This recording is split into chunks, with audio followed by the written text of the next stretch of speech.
본 영상은 2023년 개봉한 조나단 글레이저 감독의 존 오브 인터레스트를 홀로코스트 영화의 역사적 산물이라는 관점으로 조명하기 위해 홀로코스트 영화의 계보를 다룹니다. 그 역사의 결과물인 존 오브 인터레스트를 더 깊게 이해하기 위한 영상이기도 하고 지금까지 나왔던 금쪽 같은 영화들을 소개하는 영상이기도 합니다. 존 오브 인터레스트는 최고의 명작 중 하나지만 관객이 기존에 나온 홀로코스트 영화를 많이 봤다고 전제하고 있기 때문에 상당히 불친절한 작품이기도 합니다. 개별 영화로서의 리뷰는 이전 영상에서 다루었으니 먼저 시청하고 오셔도 좋겠습니다. 사실 1980년대까지 홀로코스트는 감히 상업적인 영화로 다루기에는 너무 민감한 주제였습니다. 홀로코스트는 단순히 어떤 특정한 악에 의해 자행된 것이 아니라 무수한 평범한 사람들이 신념에 따라 가담했고 유럽 대륙의 보편 대중에 의해 방관됐던 사건이었습니다. 미국과 영국 역시도 반유대주의가 강했던 나라들이기 때문에 책임을 피해갈 수는 없었습니다. 그렇다 보니 홀로코스트는 10년이 지난 뒤에서야 겨우겨우 다큐멘터리란 방식으로 영화화되기 시작합니다. 최초의 작품은 55년도에 나온 밤과 안개인데요. 홀로코스트 기간에 촬영된 사진과 영상들을 수용소의 현재 모습과 함께 편집한 30분짜리 다큐입니다. 다큐멘터리 시대를 대표하는 작품은 클로드 란츠만 감독의 85년작 쇼아입니다. 9시간이라는 무시무시한 러닝타임을 가지고 있는 작품인데 홀로코스트 생존자들을 계속해서 인터뷰합니다.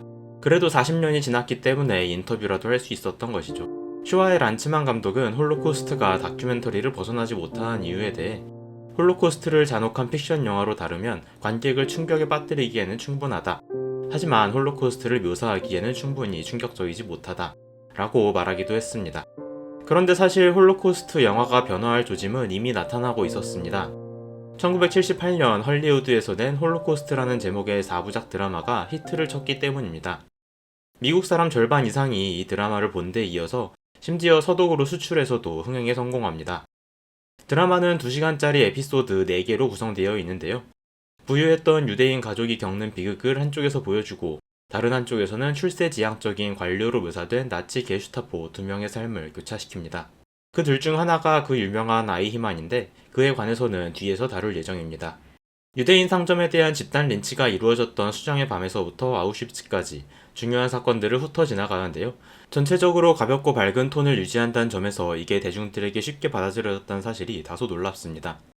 홀로코스트의 영화화가 가능했던 요인은 첫째로 홀로코스트를 직접 겪지 않은 세대가 사회의 주류가 됐기 때문이고 둘째로 모든 소재를 돈으로 바꾸는 할리우드의 힘이 있었던 것 같습니다.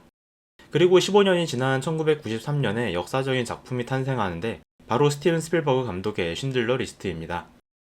이 작품은 실존했던 독일인 사업가 오스카 쉰들러에 대한 이야기입니다. 리암 니슨이 연기한 쉰들러는 전쟁을 기회로 보고 군수품 공장을 차리는데 직원을 전원 유대인으로 고용합니다. 게토에 수용돼 있던 유대인을 고용하면 싼 값에 숙련된 기술자를 쓸 수 있었기 때문입니다. 유대인에게 지급되는 임금은 모두 정부에 기속됐지만 유대인은 그나마 독일 공장에 고용되어 있어야 살아남을 수 있었기 때문에 쉰들러의 공장은 생명줄이 됩니다. 하지만 나치의 유대인 박해가 점점 심해지면서 게토가 소개되는 등 사업을 유지하기가 어려워지자 직원들을 끌고 간 수용소에 로비를 해서 수용소를 공장화하고 직원들이 가스실로 끌려가지 않게 만듭니다. 자신의 돈벌이와 유대인 구제 사이에서 진동하던 쉰들러는 점점 참혹해져가는 현실을 목도하고 자산을 털어서 1000명이 넘는 유대인을 구제합니다. 이 작품이 상징적인 이유는 첫째로 홀로코스트의 참혹함에 대한 다큐멘터리적 묘사를 견지하면서도 할리우드적 영웅서사를 녹여냈기 때문입니다. 둘째로는 그 영웅이 독일인이기 때문입니다. 쉰들러 리스트가 개봉했을 시기 89년에는 독일이 통일되고 93년에는 독일을 중심으로 한 유럽연합이 창설되면서 2차 대전 전후체제가 사라지는 시기였습니다. 특히 냉전이 해체되면서 무언가 세계관이 세탁되기 시작합니다. 독일은 더 이상 전범국이 아니었고 자유주의 유럽의 중심 국가이면서 과거를 반추하기보다는 온 유럽과 함께 창창한 앞날로 달려가는 시기였습니다. 그런 시기에 독일인 중에는 정의로운 사람도 꽤 있었다는 메시지를 담은 쉰들러 리스트가 개봉한 겁니다. 홀로코스트의 참혹함을 묘사하는데 소홀하지 않으면서도 가해자나 방관자가 아닌 대안적 관점을 부여한 이 작품은 유럽인들이 스스로에게 내리는 일종의 용서였던 것입니다. 쉰들러 리스트의 흥행은 3년 전에 개봉해서 폭망했던 폴란드 영화 유로파와 대조를 이룹니다. 아그네츠카 홀란드 감독의 유로파는 폴란드에 살고 있던 유대인 청년이 피난을 가다가 소련에 가담했을 때는 열성 스탈린주의자로 살고 독일에 붙잡혔을 때는 신분을 숨기고 열성 나치당원으로 살아가는 여정을 담고 있습니다. 청년은 여정 속에서 공산주의자와 나치, 그리고 비나치 기독교인들이 서로를 공격하는 혐오의 굴레를 경험하기도 합니다. 10대였던 줄리 델피가 주연으로 출연한 이 영화는 지금 봐도 재미있을 정도로 유의적인 측면에서 꽤 잘 만든 작품인데, 신들러 리스트와는 반대로 나치뿐 아니라 당시 유럽 사람들은 다 민족주의적 성향이 있었다는 메시지를 담고 있었던 겁니다. 용서에 초점을 맞춘 신들러 리스트는 흥행한 데 반해 모두의 죄책감을 상기시키는 유로파는 외면당한 겁니다. 아무튼 신들러 리스트가 흥행에 성공하자 영화계는 본물 터진 듯이 홀로코스트 영화를 쏟아냅니다. 모든 영화계를 대신해서 위험한 도전을 해줬다는 점에서 지금까지 개봉한 모든 홀로코스트 영화는 스필버그 감독에게 빚을 지고 있다고도 할 수 있습니다. 여담으로 이야기하자면 일본 애니들이 나치 독일을 모티프로 하는 경우가 많은 것 같은데요. 홀로코스트가 해금되지 않았다면 진격의 거인도 나오지 못했을 겁니다. 에르디아인의 안락사라는 소재의 모티프가 아마도 나치의 유대인과 장애인에 대한 안락사 프로젝트인 것 같거든요. 이제 여담은 각설하고 같은 흐름에서 나왔던 영화 3개만 간략하게 소개해보겠습니다. 개봉 시기 순으로 첫 번째는 로베르토 베니니 감독의 97년작 인생은 아름다워입니다. 어린아이를 포함한 유대인 가족이 수용소로 끌려가는데요. 아이의 아빠는 아이에게 희망을 주기 위해서 이 모든 것은 놀이이고 규칙을 끝까지 지키면 상으로 탱크를 태워주겠다고 거짓말합니다. 수용소에 있는 동안 아빠가 자신의 목숨을 걸어가면서도 아이가 끔찍한 현실을 인식하지 못하도록 하는 과정을 눈물겨운 희극으로 표현하고 있습니다.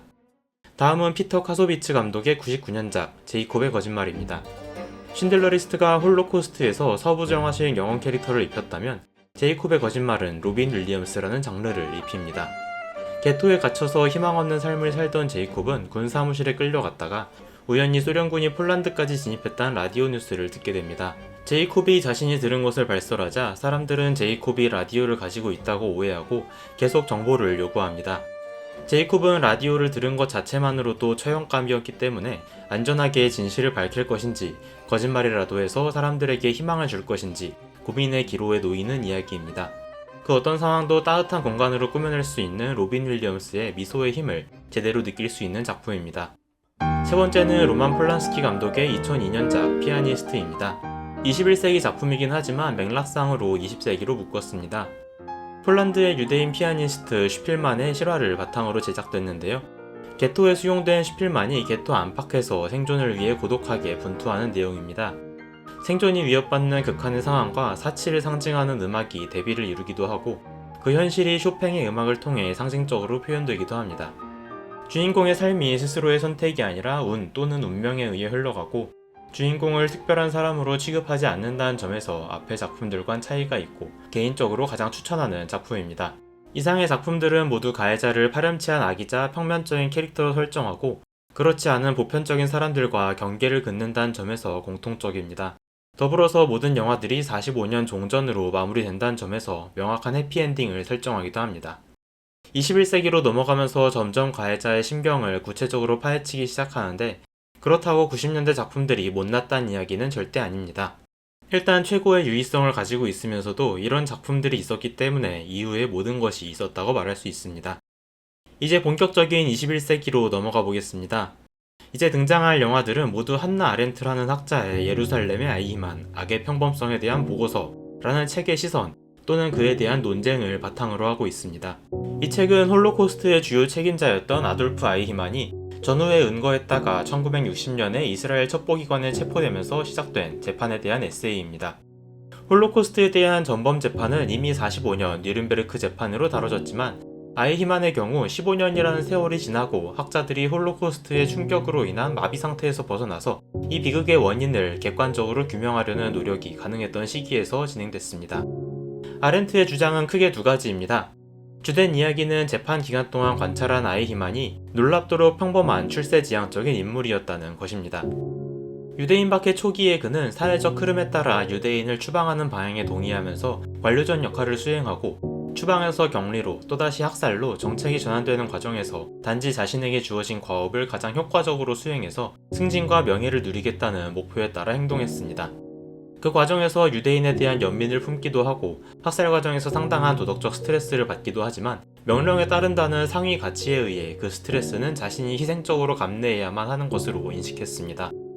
이러한 분석은 곧 가해자인 독일인이 보통의 인류에 비해 아주 특별한 사람이 아니라 지극히 평범한 사람들이고 누구든 조건이 맞는다면 홀로코스트와 같은 범죄를 저지를 수 있다는 방식의 접근을 의미합니다. 아렌트의 또 다른 한 주장은 이스라엘이 이 재판을 다루는 방식 또한 매우 부적절하다는 것입니다. 여러 문제가 있지만 예를 들자면 재판이 정의의 문제인지 복수의 문제인지를 규명하는 데 있습니다. 뉘른베르크 재판에서 홀로코스트는 유대인에 대한 범죄가 아닌 인류에 대한 범죄로 다뤄졌고 그래서 특정 국가의 법원이 아니라 국제군사재판소에서 다뤄졌습니다. 하지만 아이히만 재판에서 이스라엘은 이를 인류에 대한 범죄로 칭하면서도 재판을 할 권리가 당연하게도 유대 국가인 이스라엘에 있는 것으로 보고 국제재판소에 넘기려는 시도도 하지 않았다는 겁니다. 이는 아이히만의 재판이 인류의 문제가 아니라 유대인의 복수의 문제로 다루어졌음을 의미하는데 피해자의 복수라는 명분으로 이스라엘이 지금 어디까지 갔는지를 생각한다면 아렌트가 왜 이런 주장에 주목했는지를 알 수 있습니다. 이제 영화로 돌아가 보겠습니다. 홀로코스트를 평범한 자의 소행으로 다루기 위해선 가장 먼저 기존 19세기 영화들이 보여줬던 영웅서사를 버려야 했습니다. 그리고 단순히 가해자와 피해자로만 규정되지 않는 홀로코스트와 관계된 다양한 정체성들을 하나씩 주제로 잡아서 고찰하기 시작합니다. 가장 대표적인 영화는 마크 허먼 감독의 2008년작 줄무늬 파자마를 입은 소년입니다. 수용소장 가족을 주인공으로 해서 수용소 옆에 살게 된 아무것도 모르는 소장의 아들의 눈으로 집에서 벌어지는 일들을 관찰한다는 내용입니다. 등장하는 독일인들이 유대인에 대한 경멸을 노골적으로 드러내긴 하지만 가족의 일원으로서나 관료로서는 평범한 사람들이었다는 것을 보여주는데 초점을 맞췄습니다. 이들은 부모님 몰래 놀러 다니다가 수용소 담벼락에서 파자마처럼 보이는 수영복을 입고 있는 유대인 친구를 만나게 되고 그 공간을 유대인 보호시설이라고만 알아왔던 아이가 호기심에 수용소 안으로 들어가게 되는 이야기입니다. 지금에 와서 냉정하게 평가하자면 줄무늬 파자마를 입은 소녀는 거의 비슷한 소재를 훨씬 높은 수준으로 다뤄버린 존 오브 인터레스트의 하위 호환격으로 내려가 버렸습니다. 하지만 어린아이의 눈을 통해 홀로코스트를 관찰자적으로 바라본다거나 아이에게 가르치는 보편적인 도덕교육과 반유대적인 교육이 일으키는 모순, 그리고 평범한 사람으로 묘사된 가해자들이라는 틀을 제공하면서 패러다임의 전환에 기점이 됐던 작품입니다. 다음으로는 스티븐 달드리 감독의 2009년작 더 리더입니다. 이 작품은 수용소에서 일했던 한 독일인이 전후에 겪는 삶을 통해 가해자로서의 독일인 개개인이 가진 혼란을 표현합니다. 주인공 한나는 문맹이고 생계를 위해 어쩔 수 없이 수용소에서 일을 했습니다. 그 뒤에 전범 재판은 일단 비껴갔고 일상을 살면서 그 과정을 지켜보지만 문맹으로 설정된 만큼 달라진 세상이 홀로코스트를 어떻게 대하고 있는지 전혀 이해하지 못합니다. 그러던 중 유대인의 증언으로 인해 피고인석에 앉게 되는데 자신의 행위에 대해 평가할 수 있는 능력도 기회도 없었기 때문에 오히려 자신은 주어진 의무에 따라 수용소에서 유대인을 통제했을 따름이고 그러지 않았다면 수용소에는 더 큰 혼란에 빠졌을 것이라고 화를 냅니다. 결국 수감기간 동안 글을 배운 그녀는 죄책감에 빠지게 되고 모범적인 수감 생활을 마친 뒤에 석방 직전 자살을 합니다. 이 작품은 상당히 논쟁적이었는데요. 작품 내재적으로만 보면 문맹, 즉 세상을 판단할 능력이 없는 개인이 정세를 만나면서 한 운명을 부여받게 되고 문맹에서 벗어나는 순간 자살을 선택할 수밖에 없다는 또 다른 운명이 주어지는 무기력하고 장엄한 비극을 담고 있습니다. 그 개인의 혼란을 표현하는 케이트 윈슬렛의 연기가 일품이기도 합니다. 하지만 이 영화는 전쟁 중의 독일인을 문맹, 즉 미성숙한 존재로 표현함으로써 면죄부를 준다고 해석되기도 합니다. 그런데 사실 이 영화는 이렇게 선형적으로 전개되지 않고 미하일이라는 관찰자에 의해 진행되는데요. 한나가 문맹이라는 사실과 그녀의 과거를 모르는 상태에서 관계를 시작해서 모든 사실을 알아가는 충격의 과정을 보여주기 때문에 그 관계를 어떻게 해석하는지에 따라 다양한 분석들이 나오는 것 같습니다. 앞에 줄무늬 파자마를 입은 소년이 조금 더 단순하면서 홀로코스트 영화의 소재를 전환시켜준 작품이라면 더 리더는 현대에 나오는 영화가 홀로코스트를 다루고 싶다면 어느 수준까지 고찰해야 되는지를 보여준 작품이라고 할 수 있습니다. 다음은 소재를 전환해서 미하일 하네케 감독의 2009년작 하얀 리본을 살펴보겠습니다. 이 영화는 앞의 작품들과는 반대로 홀로코스트 이전을 배경으로 해서 독일이 홀로코스트와 양차 대전으로 달겨가는 모습을 보여줍니다. 한 시골 마을에서 이상한 폭력적인 범죄들이 이어집니다. 누군가 줄을 매달아서 달리던 말이 넘어지게 하고 구타당한 사람이 천장에서 매달린 채로 발견되는가 하면 장애인의 아이가 눈이 파내지는 등 끔찍하고 악의적인 일들이 벌어지는 겁니다. 경찰들이 수사를 하지만 전혀 실마리를 잡지 못하는데 영화에서 관찰자로 등장하는 선생님이 동네 아이들의 범행임을 눈치챕니다. 이 영화는 아이들이 왜 그런 범죄를 저지르게 됐는지를 은유적으로 보여주면서 관객의 해석에 맡깁니다. 대표적으로는 작품의 제목인 하얀 리본은 동네 목사가 자신의 아이들이 잘못을 했을 때 순수의 상징이라면서 달아주는 상징물인데요. 모두가 이 리본의 의미를 아는 이상 이건 순수가 아니라 수치심을 상징하는 주홍 글씨가 되어버립니다. 그렇게 아이들은 도덕적인 모범이 되어야 할 사람으로부터 폭력적인 방식의 교육을 받으면서 도덕적 기준을 세우지 못하는 아노미적 상태에 놓이게 됩니다. 최근에 개봉한 소년의 시간을 보게 되면 아이들은 어른의 영향으로 일종의 혐오 범죄를 저지르고 어른들은 그들을 이해하지 못하는 모습을 다루는데 유사한 접근법이라고 할 수 있습니다. 하얀 리본은 홀로코스트를 직접적으로 다루진 않지만 영화 도입부에 이후에 독일에서 벌어지는 일들을 설명한다 라고 말하면서 양차 대전과 홀로코스트를 모두 지칭한다고 추측할 수 있습니다. 1900년을 전후한 독일은 철학과 산업이 급속도로 발전해서 유럽 최전선에 서지만 그에 반해서 정치적 자유는 상당히 억압되어 있었는데요. 이 영화는 진보와 억압이 공존하는 가운데 혼란스러워하는 독일의 아이들의 모습을 통해서 비극의 단초를 찾아내고자 하는 겁니다. 간단히 말하자면 타인을 존중하는 관용의 개념을 하얀 리본으로 상징되는 억압으로 인해 박탈당하고 그 결과로 유대인이라는 타자에 대한 몰관용이 발생했다는 것입니다. 마지막으로 다룰 영화는 마틴 산블란트 감독의 2015년작 랜드 오브 마인입니다. 이 작품은 전후 처리 과정에서 존재하는 복수의 문제를 다루고 있습니다. 영화에서 덴마크군은 전후에 남은 독일인 포로들 중 소년병들을 지뢰 제거 작업에 동원합니다. 소년병들은 지뢰 제거 작업 중 무수하게 죽어나가지만 덴마크군은 독일인의 만행에 대한 정당한 복수라고 생각합니다. 독일인에게 관용의 정신이 부재했다면 전후의 세계는 과연 어떻냐는 질문이 핵심입니다. 독일인이 유대인에게 적개심과 복수심을 느꼈듯 세계는 또다시 독일에게 복수심을 느끼고 있는데 이는 당연한 감정이긴 하지만 과연 소년병들에게 가해지는 복수도 당연하냐는 겁니다. 상식적인 어른이라면 독일의 소년들이 스스로 도덕적 판단을 내릴 준비가 되지 않은 상태에서 나치에게 동원되었을 뿐이라고 판단할 수 있고 그들에게 교화를 목적으로 한 조치를 취할 수는 있더라도 복수가 목적이라면 우리는 언제든 혐오에 의한 집단적 범죄를 일으킬 수 있는 존재가 되는 것입니다. 앞서 언급했던 아렌트의 두 번째 주장과 연결되는 부분인 거죠. 여기까지가 제가 보기에 홀로코스트 영화의 계보라는 명칭에 어울릴 만한 꽤 메이저하면서도 작품성 있는 영화들이었습니다. 그리고 2023년으로 뛰어넘어와서 존 오브 인터레스트가 나오는데요. 영화의 연출에 대한 디테일한 리뷰는 다른 영상에서 다뤘기 때문에 이번에는 영화사적 맥락을 중심으로 살펴보겠습니다. 신드러 리스트가 흥행한 이후 우리에게 홀로코스트라고 하면 책이나 다큐가 아니라 영화가 먼저 떠오르게 됩니다. 우리의 기억 자체가 영화화된 겁니다. 그런데 90년대 영화화된 메시지는 홀로코스트를 수치심과 죄책감으로서가 아니라 희망을 중심으로 극복의 기억으로 변모시켰습니다. 이 시기에 대해 많은 비판이 있지만 어쨌든 홀로코스트를 예술의 성역에서 끄집어냈다는 의미가 있습니다. 덕분에 21세기 영화계는 다시 한번 성찰할 기회를 가집니다. 그런데 이는 증거와 증언을 통해 끔찍함의 규모를 상상할 뿐이었던 과거의 방식과는 전혀 다른 방식이었습니다. 홀로코스트를 성역화하는 것이 아니라 50년 전의 아렌트를 대중매체의 최전선으로 복귀시키고 각종 비난을 각오하면서도 역사를 적극적으로 해부하는 방식이었습니다. 그런 맥락에서 존 오브 인터레스트는 기존의 고민들을 포괄하면서도 현재에 가장 가까이 다가가는 방식으로서 성찰을 보여주고 있다고 생각합니다.